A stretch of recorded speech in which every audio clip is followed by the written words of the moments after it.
Antes de irmos para o vídeo, não se esqueça de se inscrever no canal e ativar as notificações.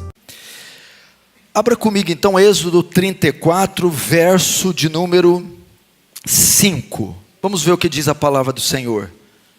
Tendo o Senhor descido na nuvem, ali esteve junto de Moisés, dele aí é Moisés, e proclamou o nome do Senhor. Deus vai se apresentar a Moisés.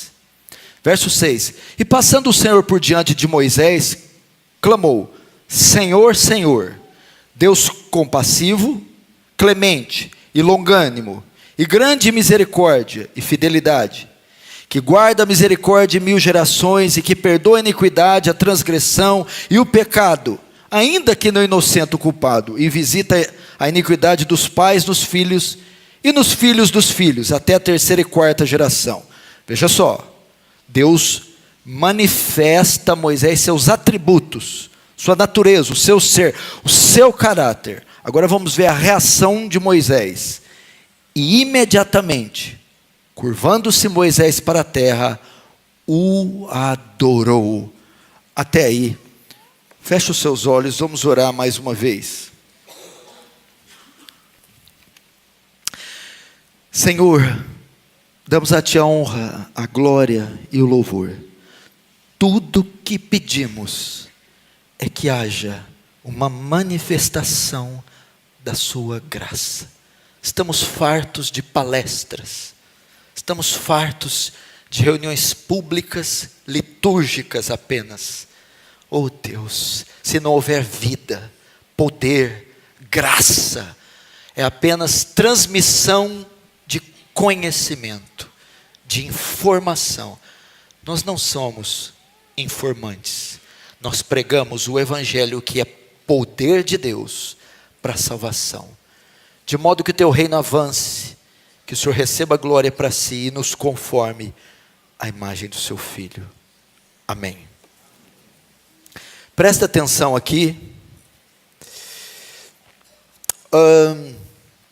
Vamos ver se o tempo e a saúde me permitem abordar com você essa parte rica da Escritura. Presta atenção, muitos não servem a Deus da maneira correta, da maneira adequada. Muitos não louvam, não adoram a Deus, não temem a Deus da maneira correta. Se você notar o nosso cristianismo moderno e comparar com o cristianismo de algumas décadas atrás, Lloyd Jones, Tozer, A.W. Pink, Spurgeon, Edwards, as pessoas tinham uma estatura espiritual elevadíssima. As pessoas louvavam a Deus de forma profunda. Havia reverência, temor, ou seja, a fé era robusta em todos os seus aspectos. E nós falhamos. Adoração esquisita, não tem temor. É uma relação cultica, é uma relação com Deus muito pequena. E a causa disso é de não conhecermos o caráter de Deus. Então muitos não servem a Deus do modo devido por não conhecer o caráter, os atributos, o ser de Deus, a consistência de Deus. Aqui neste texto, Deus revela a Moisés o seu caráter, sua essência, seu ser, seus atributos. Ao revelar parte do seu ser, dos seus atributos, da sua essência, qual foi a reação de Moisés? O que isso provocou? A Bíblia diz que imediatamente prostrou e o adorou. Essa é a reação que causa nos homens, na igreja, quando esta conhece o ser de Deus, conhece Deus nos seus mais distintos aspectos, ela vai se dobrar, se curvar e dar a Ele todo o louvor, toda a honra, toda a glória. Isso acontece com qualquer um que tem acesso aos atributos de Deus.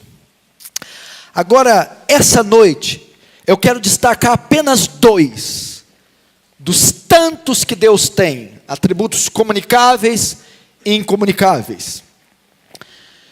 E esses são dos 2 atributos mais maravilhosos, que descendem do amor de Deus, que procedem do amor de Deus: a misericórdia e a graça. Deus é um Deus misericordioso e Deus é um Deus de graça. E assim como foi com Moisés, minha oração é para que ao final desta mensagem, ao revelar a você pelo menos 2 atributos, cause em você a mesma reação que causou em Moisés. Misericórdia e graça. Primeiro, vamos começar com a misericórdia. O que significa a palavra misericórdia? Ter compaixão, clemência, compadecer-se de alguém. Quando Jesus viu as multidões, teve compaixão, teve pena, se condoeu delas, porque eram ovelhas sem pastor. Misericórdia também é alívio do sofrimento, poupar alguém da execução, aliviar de alguém sua dor, ter compaixão do estado miserável de alguém. Isso é usar de misericórdia. Na Idade Média, por exemplo, os cavaleiros medievais, os teutônicos, bizantinos, da ordem de Alcântara, eles detinham consigo um punhal que chamava misericórdia. Como eles usavam esse punhal? Quando havia as batalhas campais, e um exército vencia o outro, nem todos morriam na hora, eram mutilados e ficavam no chão, tendo hemorragias, com pernas e braços cortados, e então era uma morte lenta e dolorida. O cavaleiro vitorioso, o que fazia? Tirava o punhal chamado misericórdia e cravava no coração daquele soldado mutilado. Para quê? Para aliviar ele a dor. Alívio da dor, poupar do sofrimento, poupar da execução. Agora, por que necessitamos de misericórdia? Por que necessitamos que a nossa dor seja poupada, nosso sofrimento, e sejamos livres da execução? Por que necessitamos de misericórdia? Eu vou ler alguns textos para você entender, porque talvez você esteja aqui e não acha que é digno de misericórdia. Acha que tem muito mais pessoas necessitadas de misericórdia. Romanos 3:23, você precisa de misericórdia, porque todos pecaram, todos, e destituídos, afastados, carecem da glória de Deus. Você precisa de misericórdia, porque Romanos 3:10 está escrito: não há um justo, nenhum sequer. Salmo 51:5 diz: eis que em iniquidade fui formado, e em pecado me concebeu minha mãe. Gênesis 8:21 diz: porque a imaginação do coração do homem é má, desde sua meninice. E Hebreus 2:2 vai até mais profundo. Por que necessitamos de misericórdia? Porque a Bíblia diz que toda transgressão e desobediência recebeu justo castigo. Todo pecado, toda transgressão deve receber justo castigo, a ira de Deus, o inferno. E Romanos 6:23 diz que o salário do pecado é a morte. Então, escute, toda transgressão merece receber justo castigo, ok? E quem transgrediu? Todos nós transgredimos, todos pecaram. Então, todos merecem ser condenados ao inferno. É então que nessa hora entra em cena a misericórdia. Você, pelos seus pecados, merece ser condenado, mas Deus não te condena. Ele usa de misericórdia. Isso aconteceu com aqueles que são salvos. Merecíamos o inferno, a morte eterna, a condenação. E por que Ele não condenou? Lamentações 3:23. As misericórdias do Senhor são a causa de não sermos consumidos, porque as suas misericórdias não têm fim. Eu vou resumir para você em uma frase o que é misericórdia. Misericórdia: não dar a nós o que nós merecemos. Merecemos a punição, a condenação, o castigo, a ira. Ele não dá o que é justo dar, o que é merecido dar. Ele não dá o que merecemos. Isso é misericórdia. Misericórdia não é só poupar-nos da punição. Misericórdia também é trazer alívio do sofrimento. Deus manifesta a sua misericórdia aliviando os homens dos seus sofrimentos. Lucas 18, 35, 38. E aconteceu que, chegando ele perto de Jericó, estava um cego assentado junto do caminho mendigando. Então clamou dizendo: Jesus, filho de Davi, tem misericórdia de mim. A Bíblia diz que ele parou e disse: o que queres que eu faça? Quero ver. Então veja, é um ato de misericórdia, poupar-nos do sofrimento, trazer alívio. Mateus 9:36, como eu já disse, e vendo as multidões, teve grande compaixão, teve misericórdia, porque andavam exaustas e desgarradas como ovelhas que não têm pastor. Sabe de quem ele está falando aqui? De você.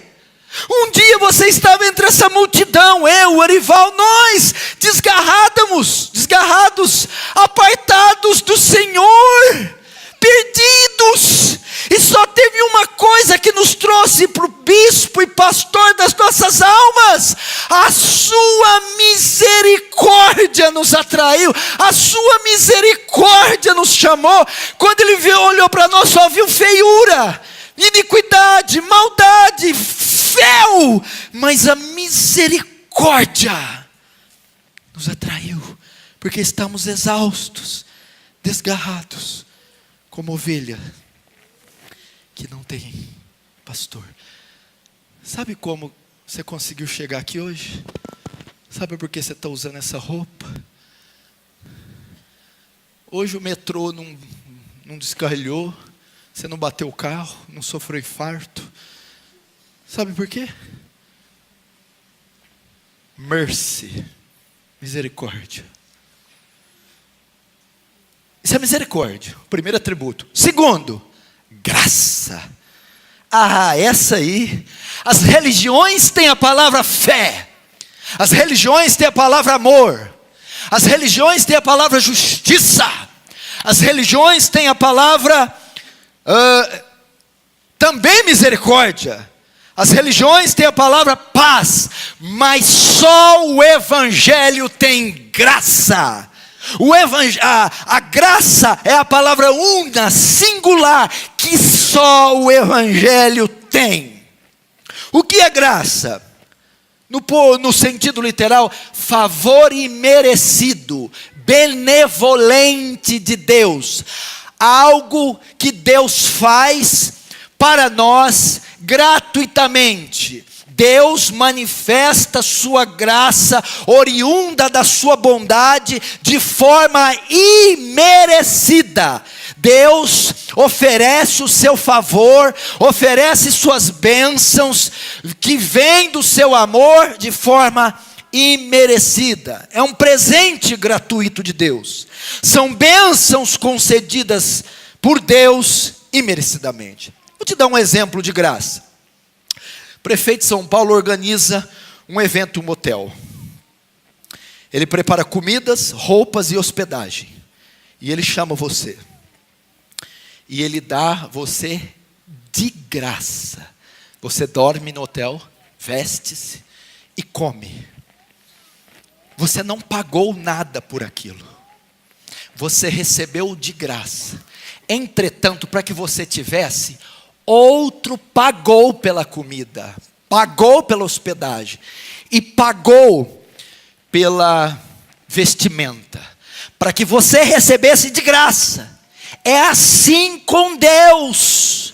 Abençoou, perdoou, salvou, sem que você pagasse nada. Te deu, é presente, mas nem um centavo, nenhuma obrazinha, nenhuma, mas nem um atozinho, nenhum, é totalmente de graça.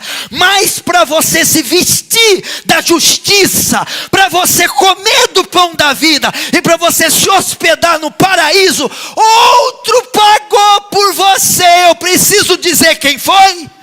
Então diga o nome dele bem forte. Jesus. De graça. Podia parar aqui e nós começar a chorar e orar, já estava bom. Mano, não tem mais o que falar. Eu já estou querendo fazer igual Moisés. Tem que dobrar de vergonha, de tamanho, amor, fidelidade, graça. Agora, o que é misericórdia? Não dar o que merecemos. Graça, dar o que não merecemos. Merecemos o inferno, Ele não dá misericórdia. Não merecemos o céu, Ele dá graça. De novo, misericórdia, não dar o que merecemos. É justo o castigo, Ele não dá. Graça é dar o que não merecemos. Não merecemos ir para o céu, Ele dá. Aí você vai me comparar Buda com o que eu estou falando? Maomé? Não. Confúcio? Hare Krishna? Não. Por favor. Tal ciência para mim é elevadíssima, tão profunda, que eu não posso atingir, disse Davi. Agora, por que necessitamos de graça? Já parou para pensar? Simples. Porque nós não temos nada. Jó 1:21. Nu saí do ventre da minha mãe, nu tornarei para lá. Por que precisamos de graça? Porque é tudo de Deus, não temos nada. Salmo 89:11. Teus são os céus, e tu é a terra, o mundo e a sua plenitude, tu os fundastes. Por que precisamos de graça? Porque não tem, olha só, escute. Por que precisamos de graça? Porque não temos méritos, e sim deméritos. Isaías 64:6. Mas todos nós somos como imundo, e todas as nossas justiças como trapo de imundícia, e todos nós murchamos como a folha, e nossas iniquidades como um vento nos arrebatam.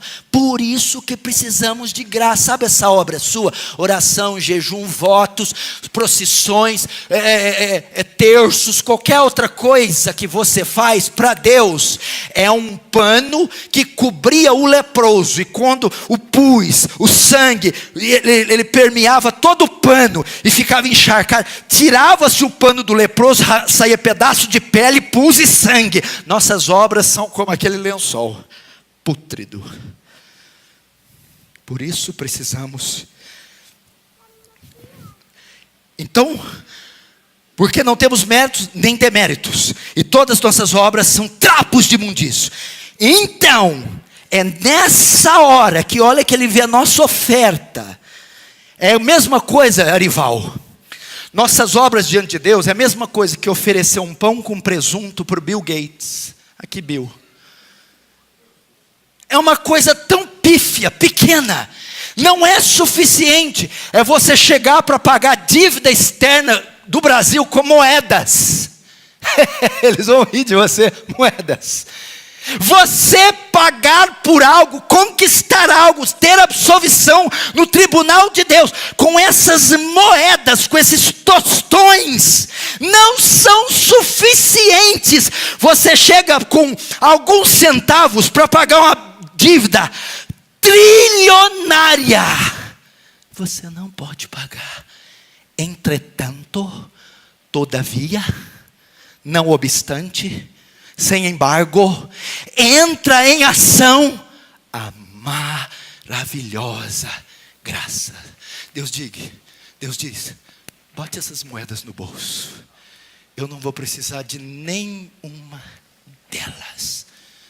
É livre, é de graça. Isso é a graça. Porque pela graça sois salvos por meio da fé. Isso não vem de vós, é dom de Deus. Não vem por obras para que ninguém se glorie. Agora, nós vamos encontrar estes dois atributos sendo manifestados na vida de um personagem. Você vai ver na figura desse personagem você. E você vai ver a manifestação da misericórdia e a graça na vida de Mefibosete. Abra comigo em 2 Samuel capítulo 9.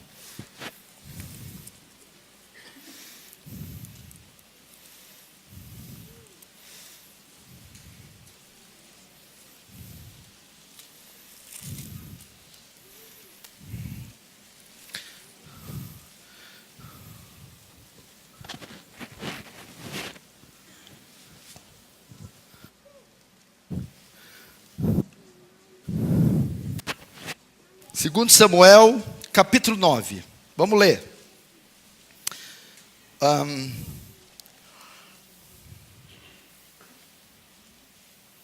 Verso... Deixa eu ver. Verso 3. 1 e 3. Disse Davi, resta porventura alguém da casa de Saul? Verso 3 agora.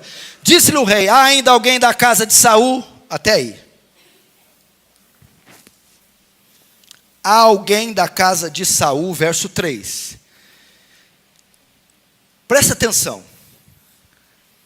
Segundo a tradição oriental, quando um rei para subir no poder, tinha que exterminar a vida de toda a linhagem real, do seu precedente, do rei antecessor. Porque se tivesse um membro da família do rei vivo, ele poderia disputar o trono e ser herdeiro do trono. Então, o rei que subisse no trono tinha que se assegurar que todos os descendentes do antigo rei estivessem mortos, porque eram seus inimigos. Então, o rei que subisse no trono deveria exterminar os seus inimigos. Agora, o novo rei sobe no trono, e ele estava procurando Mefibosete. Para que ele estava procurando Mefibosete? Para que ele o executasse, segundo a tradição, para que não houvesse ninguém que disputasse o trono. Irmãos, Deus está sentado no seu trono, e Ele tem que executar todos os descendentes do seu inimigo. Quem é o inimigo de Deus? Adão. E o que acontece? Nós somos os descendentes de Adão. Romanos 5,12 diz, portanto, como por um homem entrou o pecado no mundo, e pelo pecado a morte, assim também a morte passou para todos os homens. Por isso, todos pecaram. 1 Coríntios 15:22, porque assim como todos morrem em Adão, Romanos 6:23, porque o salário do pecado é a morte, e Romanos 5:10 mostra que quem está sentado no trono tem que aniquilar os seus inimigos. Vamos ver quem são os inimigos daquele que está sentado no trono. Romanos 5:10. Se quando éramos ainda inimigos, Deus, o justo juiz, tem que executar toda a descendência de Adão, porque ela, quando caiu, quando quis tomar o lugar de Deus, se tornou inimigo de Deus. sou eu e é você, e é toda raça humana. Mais uma vez ele pergunta: resta ainda porventura alguém da casa de Saul? Resta alguém da casa de Saul?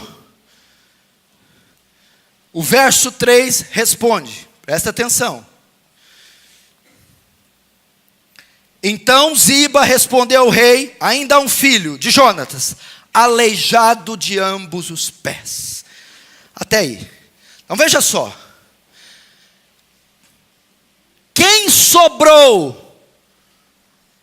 Davi descobre que sobrou um descendente. Ele é filho de Jonatas, neto de Saul. Ele é um aspirante do trono. Ele é descendente, o único e o último descendente do rei vivo. Como ele está? Ele está aleijado de ambos os pés. O Adão que foi punido no Éden, preste atenção. O inimigo de Deus que foi banido do Éden, e foi por Deus punido, deixou alguém? A pergunta que se faz hoje: sobrou alguém da descendência de Adão vivo? Sim, sobrou. Quem? Os homens, os filhos da ira. E como eles são? Eles são aleijados de ambos os pés, caídos, depravados. Esse é a nossa condição. E o que nós merecemos? Sofonias 3:8. Portanto, esperai-me, diz o Senhor, no dia em que eu me levantar para o despojo, porque o meu decreto é ajuntar as nações e congregar reinos, e sobre eles derramar toda a minha indignação e todo o ardor da minha ira. É isso que Deus tem que fazer conosco. Somos descendentes do seu arqui-inimigo, Adão. E por Adão, através de Adão, a morte entrou nos homens e o pecado entrou nos homens. Fomos feitos uma descendência inimiga daquele que está sentado no trono. E o que nós merecemos? Toda transgressão e desobediência recebeu justo castigo. Deus tem que punir. E onde estava esse aspirante? Verso 4. E onde está? Perguntou o rei. Ziba respondeu: está na casa de Maquir, filho de Amiel, em Lodebar. Presta atenção. Presta atenção. Onde estava Mefibosete? Estava em Lodebar. Lodebar quer dizer terra árida, deserto. Estava muito distante da capital e de Davi. Por que Mefibosete estava em Lodebar?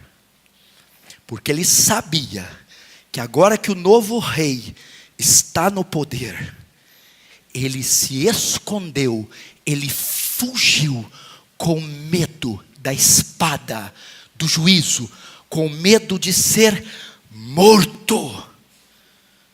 Nós, os pecadores, o que fazemos? Fugimos da lei, porque somos transgressor. Fugimos de Deus, porque temos medo dele nos punir. João 3:20. Porque todo aquele que faz o mal odeia a luz e não vem para a luz, para que as suas obras não sejam reprovadas. Sabe o que Mefibosete fez? Ele se escondeu como Adão, quando pecou em Gênesis 3:9, e chamou o Senhor: Adão, Adão, onde está? E ele disse: ouvi tua voz no jardim e temi, porque estava nu e escondi-me. Assim somos nós. Nós corremos da luz corremos da lei de Deus, porque ela revela o nosso pecado.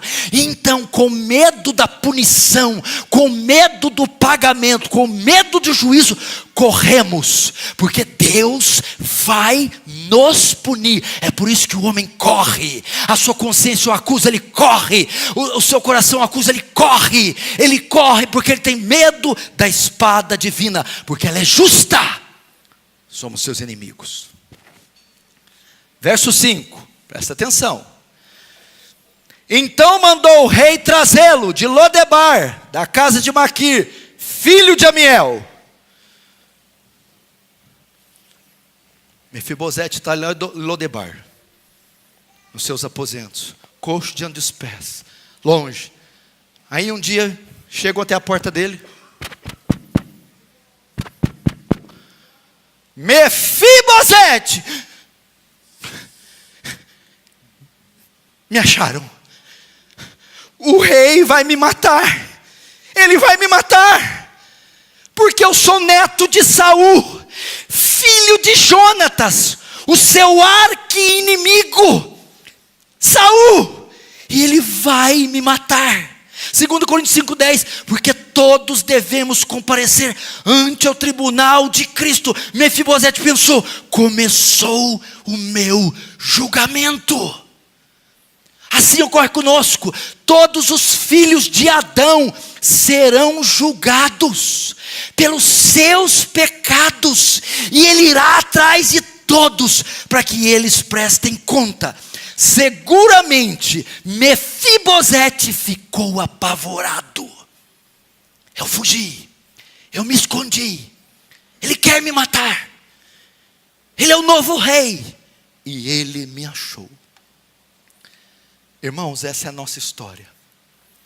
Assim Deus deveria agir conosco.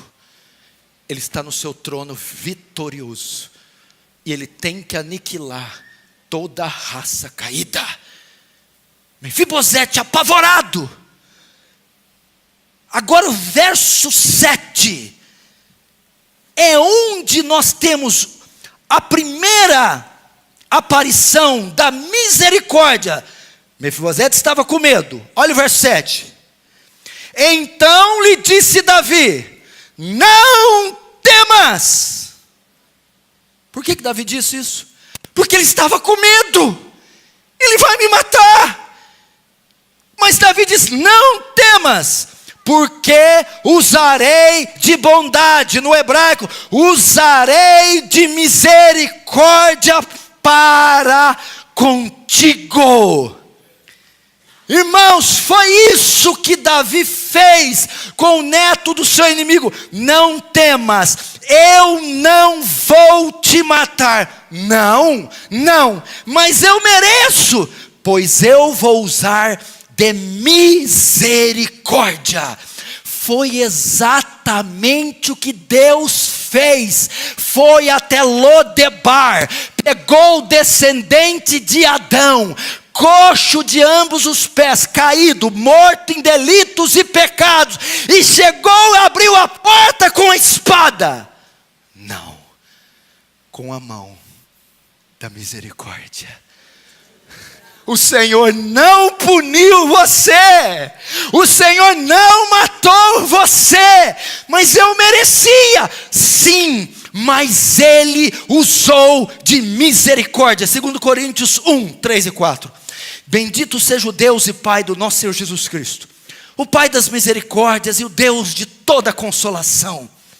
Olha só, Lamentações 3:22, as misericórdias do Senhor são a causa de não sermos consumidos.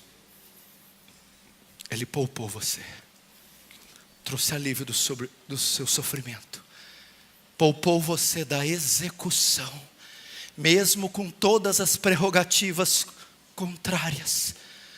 Deus nos achou num deserto, mortos em pecados.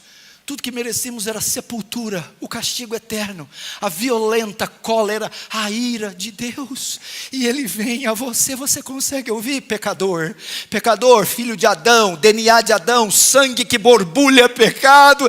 Ele disse para você, amedrontado com as vestes de folhas, escondidos nu, e disse: não temas. Como eu não vou temer um rato, um verme em pecado? O Senhor vai me punir. Não temas. Por quê, Senhor? Porque eu vou usar de misericórdia com você. Não vou dar a você o que você merece. Não vou punir você. Não vou aniquilar você. Vou usar de misericórdia. Foi assim na vida de Mefibosete. Agora, Davi manifestou misericórdia com Mefibosete. Agora ele vai manifestar a graça na vida de Mefibosete. Se não, vejamos o verso 7. Então lhe disse Davi a Mefibosete: não temas, porque usarei de bondade para contigo, por amor de Jonas teu pai, e te restituirei todas as terras de Saul teu pai, e tu comerás para sempre a minha mesa. Até aí. Presta atenção. Mefibosete, o quê? Não, peraí. Segundo a tradição, o senhor tem que aniquilar todo descendente do rei que o precedeu. Sou eu. Eu tenho que morrer. O Senhor não vai me matar. Sim. O Senhor vai me poupar e ainda vai me abençoar, vai me restituir. Sim. Todas as terras que foram do seu avô, eu te restituirei. Mas eu não mereço esses presentes, não paguei por ele, não mereço ficar com essas coisas, mas eu te darei como a manifestação da graça. É um presente. Deus faz isso conosco, meu irmão. É dessa maneira que Deus faz conosco. Olha só, ele, deixa eu ver aqui. Ah, tá. Na verdade não era esse agora, mas está valendo também.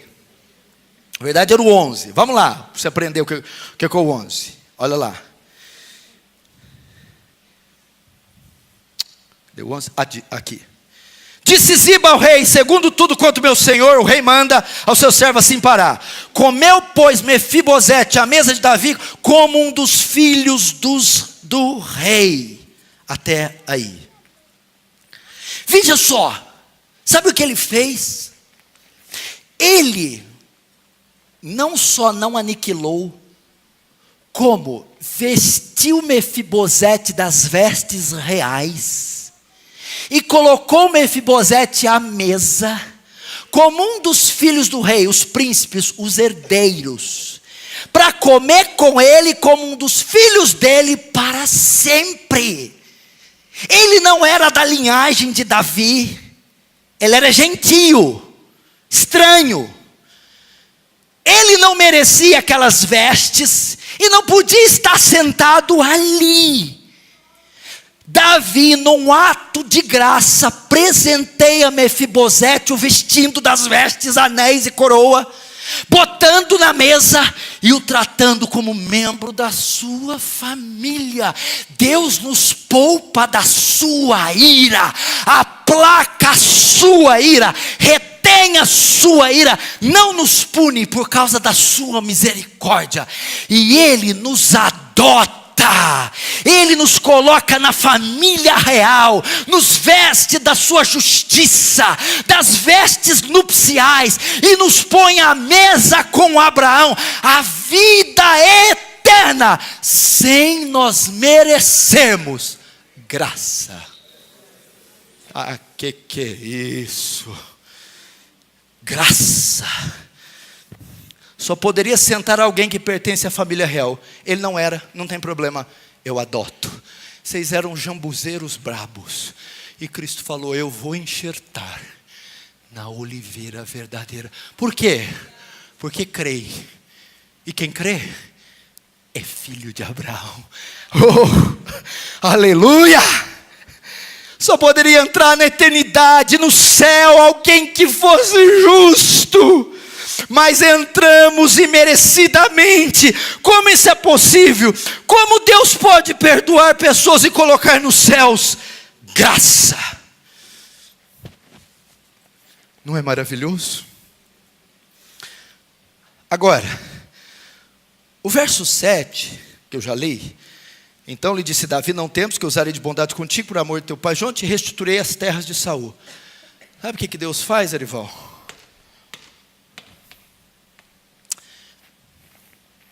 Se só salvasse, estava bom. Salva e deixa passar fome. Salva e deixa morrer do coração. Salvou. Não.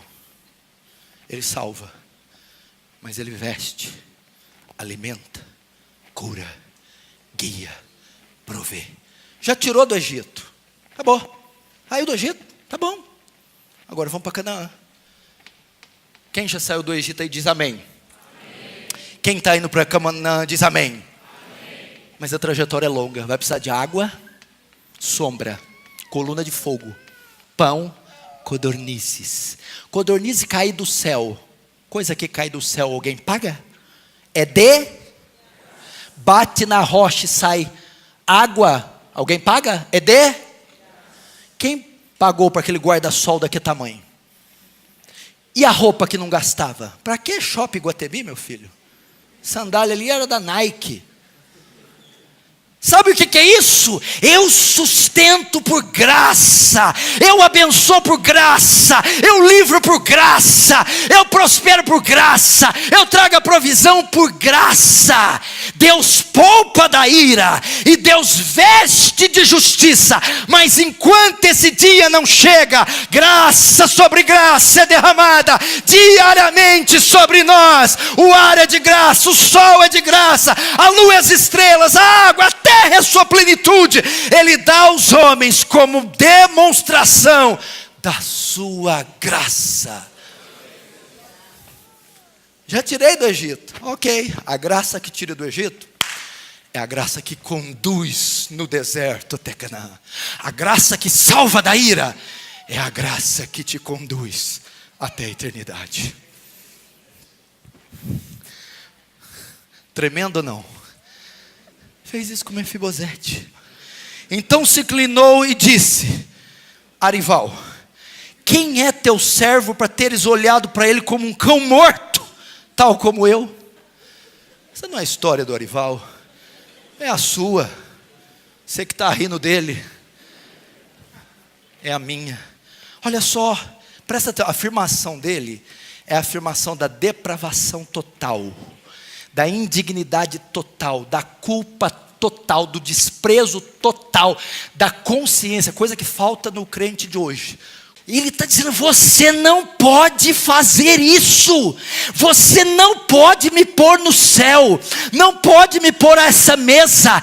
Quem sou eu? Eu sou um cão morto, eu não mereço, eu sou coxo, eu sou inútil, eu não fiz nada para ter isso.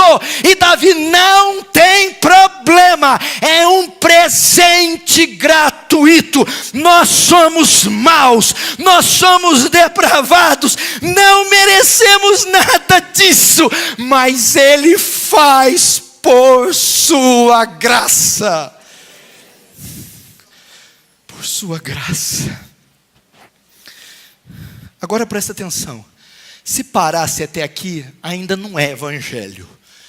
Dá para essa turma aí fora de pilantra pregar até aqui, ainda não é o evangelho. O que é o evangelho? Presta atenção. A Bíblia não dá ponto sem nó. Como isso é possível? Como você pode me perdoar se eu sou o teu inimigo? Não está correto isso. Eu sou descendente de Saul. Eu disputo o trono você tem que me matar. Como você pode fazer isso?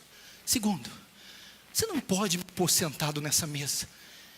Eu não sou da sua linhagem, não tenho o seu sangue, eu não tenho a sua vestidura.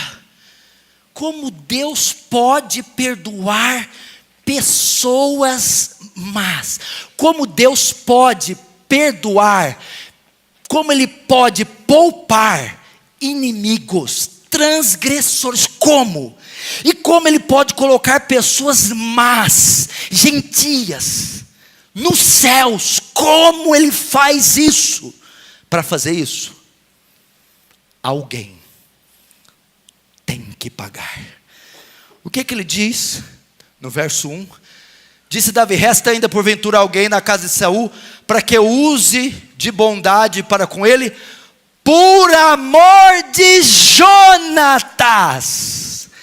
Eu estou poupando você da ira, Mefibosete, e eu estou pondo você na minha mesa, não é porque você merece, é por causa do bem que alguém me fez, e esse bem dado vai refletir em você. É só por essa razão que você foi poupado, e porque você senta na minha mesa. Como Deus pode nos poupar e nos enviar no céu? Ele só usa de misericórdia e graça, porque alguém pagou a nossa dívida, foi punido em nosso lugar e nos deu de presente a sua justiça. Então Ele nos poupa e Ele nos salva por amor ao seu Filho Jesus. Não é fantástico? Não, esse glória aí, por favor, está muito presbiteriano. Glória a Deus. Glória a Deus.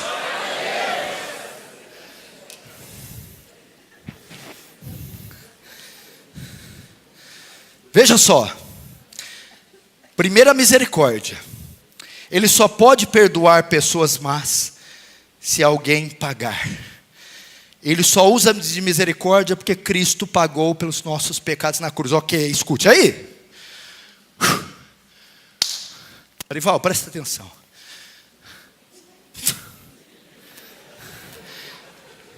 Estou muito bonzinho, viu? Próxima vez eu vou pregar sobre reverência às autoridades eclesiásticas. Presta atenção. Ele não podia punir Mefibosete por causa de Jonatas. Deus não nos pune porque puniu o filho, porque satisfez as demandas da sua justiça na morte do filho. Misericórdia, não dar a nós o que merecemos. A ira foi aplacada pela morte de Cristo.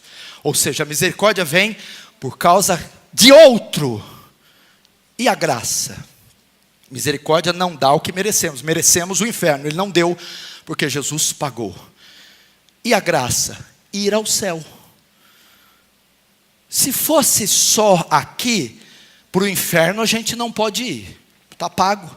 Mas também para o céu não podemos entrar. Não há mérito em nós. No inferno não podemos ir, ok? Está paga a dívida, Ele puniu o filho em nosso lugar. Mas no céu não podemos entrar, não tem mérito. Aí o que acontece? Cristo cumpre toda a lei e toda a justiça. E se torna o homem perfeito. E só entra no céu o homem perfeito. Cristo foi o homem perfeito e cumpriu toda a lei e toda a justiça. E Ele pega o seu mérito, a veste dele, e de graça deposita em nossa conta. E nos veste e diz: vá para o céu com meu mérito, vá para o céu com a minha justiça. Então nós vamos por graça. Fala de novo, aleluia. Aleluia. Tem coisa melhor para pregar, Ival? Vamos fazer um ano aqui só de cruz de evangelho. Para que pregar outra coisa? Pregar só isso aqui.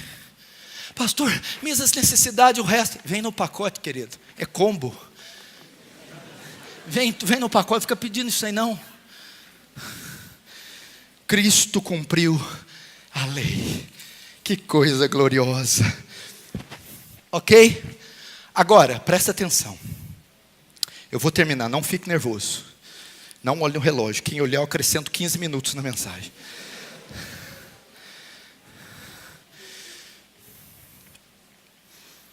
Vamos lá. Então, verso 11.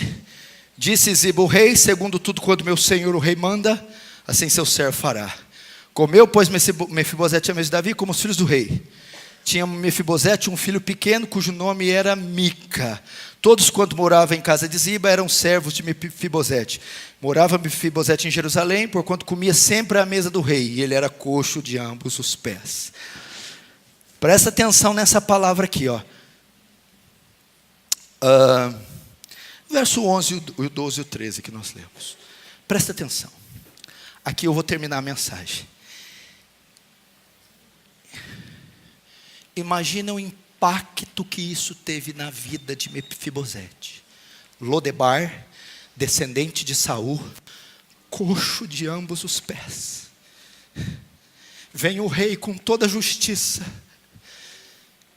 correto e justo, podendo puni-lo, não pune, restitui as terras a ele, bota a coroa e as vestiais, e põe assentado-se na sua mesa.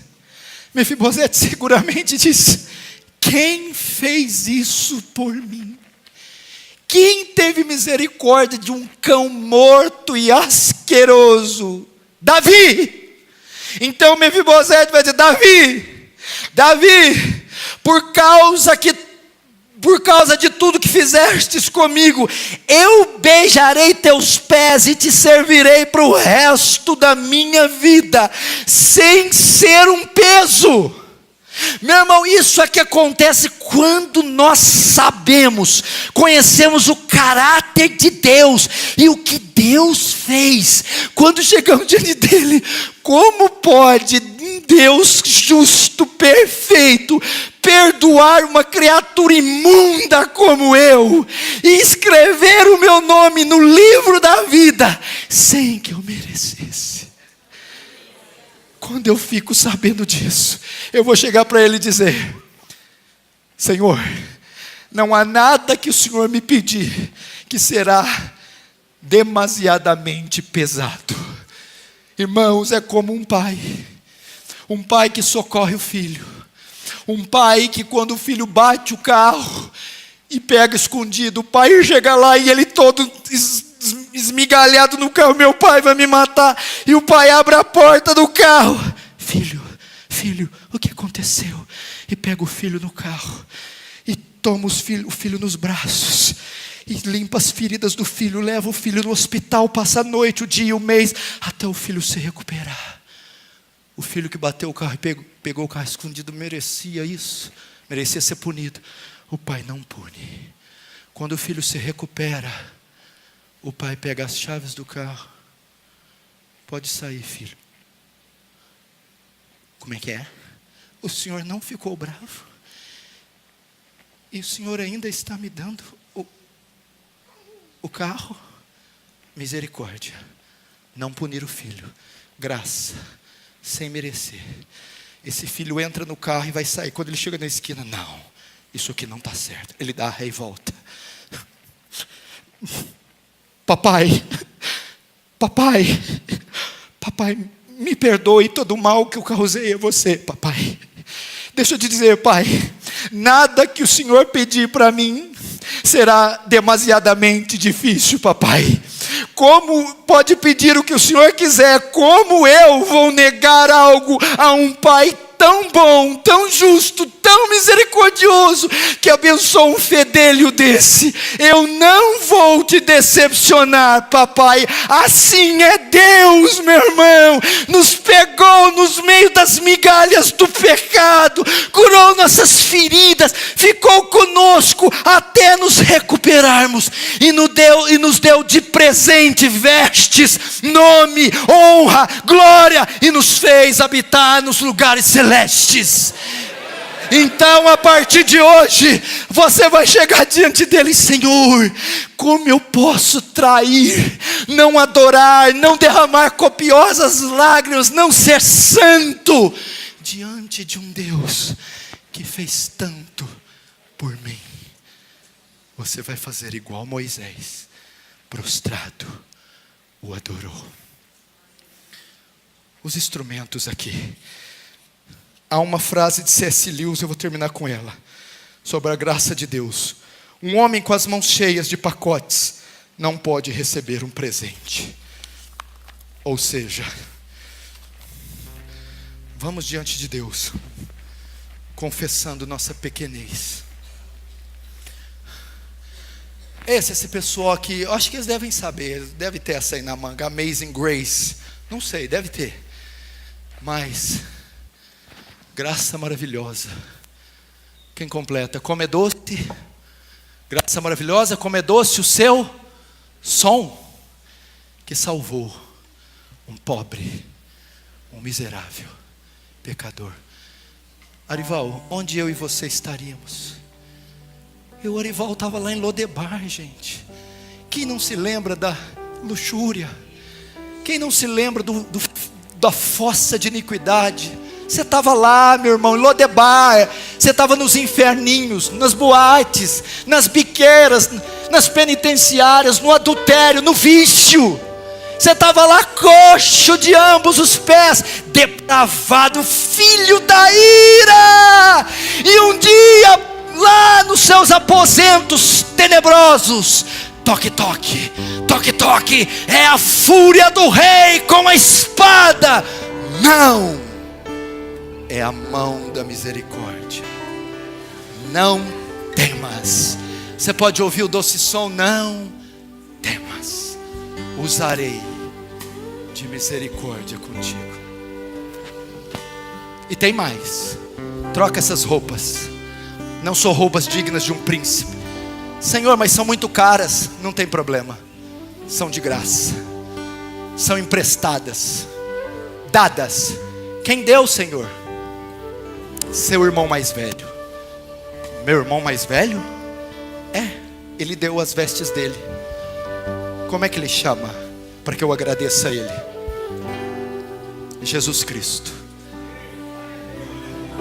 Seu irmão mais velho, você está com as roupas dele, do seu irmão. As roupas que te vestiram, as roupas que vão te dar direito de entrar nos portões do céu e na festa nupcial dizer: entra no gozo do teu Pai. Fecha os olhos, chora, ri, ajoelha, grita, fica de pé, faz o que você quiser. Seja grato, louve, louve, louve, louve, louve, louve. Gostou do vídeo? Então não se esqueça de se inscrever no canal e acionar as notificações. Estamos pedindo isso por conta das novas normas do YouTube. Para isso é necessário seguir 3 passos: se inscrever no canal, ativar as notificações clicando no sininho ao lado do botão inscreva-se e curtir o nosso vídeo. Fazendo isso, você irá contribuir com o canal e ajudará a levar o Evangelho para mais pessoas. Deus abençoe.